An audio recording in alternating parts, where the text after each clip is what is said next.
नमस्कार।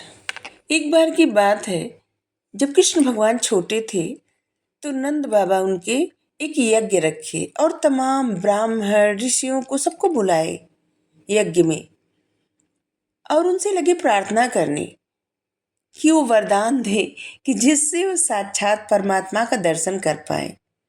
अब सोचिए, भगवान ही उनके घर में रह रहे हैं, परम भगवान, मतलब पूर्ण रूप से साक्षात परम पिता परमात्मा एक छोटे से बालक के रूप में उनके घर में रह रहे हैं, उनके पुत्र के रूप में उनकी जूतियां उठा रहे हैं, उनके साथ हमेशा रह रहे हैं, लेकिन वो देख नहीं पा रहे हैं। क्योंकि भगवान जब तक नहीं चाहते ना, कोई उनको जाने, कोई उनको समझे, कोई उनको देख पाए, तब तक कोई भी नहीं देख पाता। जैसे जिस समय दुर्योधन जन्म लिया था, उसी समय तो भगवान भी तो थे। दुर्योधन कब देख पाए भगवान को? ऊपर से कितना क्या क्या किए, और ऊपर से बांधने भी चले थे। जब शांति का प्रस्ताव लेकर के भगवान गए तो दुर्योधन उनको बांधने तक के आदेश दे दिए। दिख नहीं पाए कि वो तो परमपिता परमात्मा है। इतने सारे अवतार भगवान लिए हैं, जन्म लिए हैं, सारे संसार में बहुत सारे से बताया जाता है परमपिता परमात्मा के संतान हैं, जन्म लिए हैं, अवतार लिए हैं, लेकिन सिर्फ श्री कृष्ण भगवान ही ऐसे हैं जिन्होंने कहा कि वही परम तत्व है, वही परम पिता परमात्मा है, वही माता है, वही पिता है, वही गुरु है, वही प्रकाश भी है, वही अंधकार भी है, वही धरती है, वही आकाश है, वही वायु है, वही सभी वेद है। उन्हीं से सब कुछ उत्पन्न हुआ है, उन्हीं में सब कुछ खत्म हो जाता है। उन्होंने ये नहीं कहा कि मैं भगवान हूँ और राक्षस मुझसे अलग है, कोई और तत्व है अलग, ऐसा कुछ नहीं। उन्होंने ऐसा कहा कि उनसे ही सब कुछ है, उन्होंने स्वीकार किया। और इसीलिए कृष्ण भगवान की सभी लोग पूजा करते हैं, सभी लोग मानते हैं, किसी न किसी रूप में उनको मानते हैं, क्योंकि सभी लोग परमपिता परमात्मा को चाहते हैं और इस सोच के उनकी पूजा प्रार्थना भक्ति करते हैं, भजन करते हैं कि जिससे वो अपनी दिव्य दृष्टि, अपनी कृपा दृष्टि उन पर बरसाए। देखिए उनको, एक बार प्यार से उनको निहारे, उनका हाथ पकड़ ले।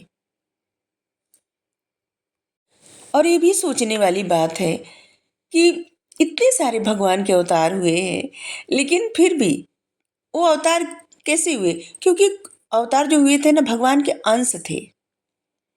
पूर्ण रूप से परम पिता परमात्मा प्रकट हुए कृष्ण भगवान के ही रूप में, अवतार लिए कृष्ण भगवान के ही रूप में।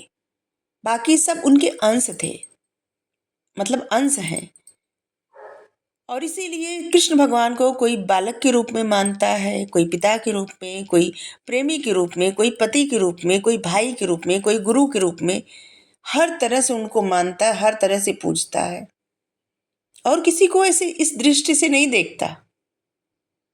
और उनके गुण भी 64 गुण, सभी गुण उनके अंदर, बाकी कोई ऐसा नहीं है कि जिसके अंदर सभी गुण हो।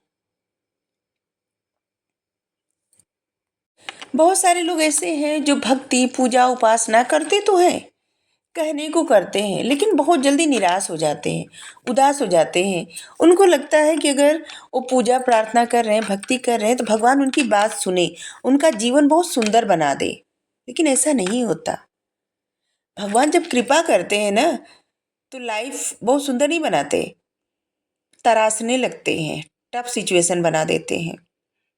जिस तरह से एक पत्थर को छीनी हथौड़े से किस तरह से मारा जाता है, काटा जाता है, और इसके बाद एक सुंदर मूर्ति बनती है।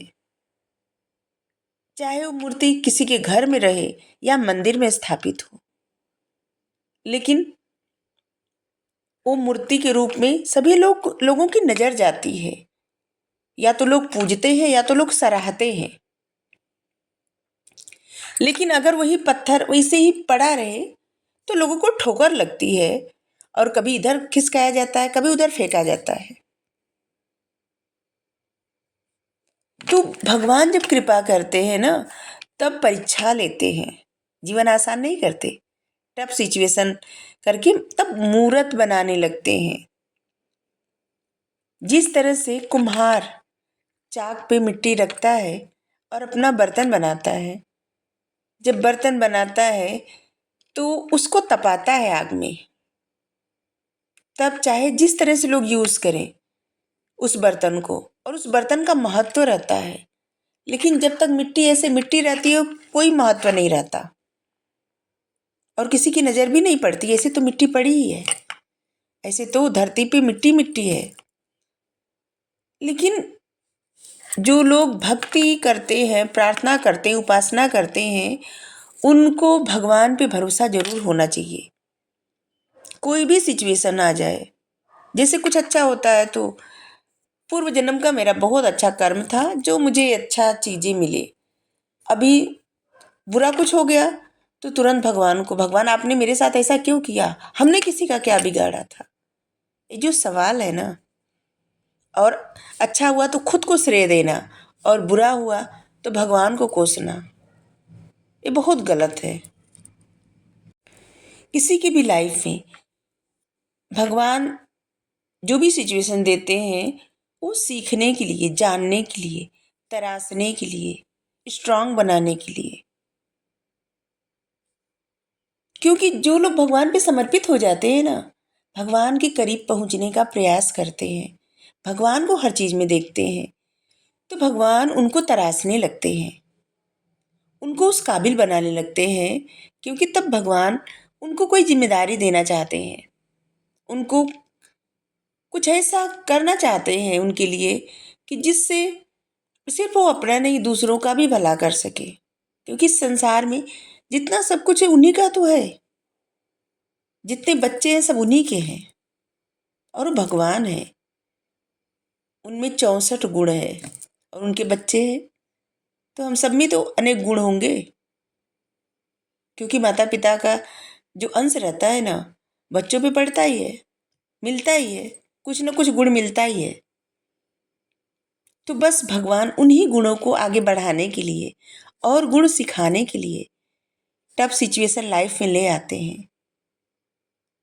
हार नहीं माननी चाहिए। और दोष कभी भी, देखिए, भक्ति करने का मतलब एक कदापि नहीं है कि बस भक्ति में लीन रहे, कर्म करे, क्योंकि कर्म के बिना फल नहीं मिलता। भगवान कहे भी हैं कर्म सबसे ज्यादा महत्वपूर्ण है, ईश्वर पे समर्पित हो जाएं, लेकिन अपने कर्म करते रहें, कर्म बिना फल नहीं मिलेगा। हार नहीं मानना, न खुद से हार मानना, खुद से निराश होना, और न तो भगवान पे आरोप लगाना। क्योंकि वो जो भी करते हैं ना, किसी न किसी कारण से करते हैं, इस बात का विश्वास रखें। हमेशा जो होता अच्छे के लिए होता, ऐसे ही नहीं कहा गया है। जब व्यक्ति जबरदस्ती अपने मन का करता है तो उसे रिजल्ट उस तरह से नहीं मिलता, क्योंकि रिजल्ट मिलता है भगवान के मन का। क्योंकि भगवान जैसा चाहते हैं वैसा ही रिजल्ट मिलता है। लेकिन जब कोई व्यक्ति भगवान के मन का करने लगता है, भगवान सोचता है भगवान इस काम में राजी होंगे और हम ऐसा, भगवान जो चाहे हम वैसा करेंगे, तो फिर रिजल्ट अपने मन का मिलने लगता है। तो थैंक यू, राधे राधे, आज के लिए इतना ही।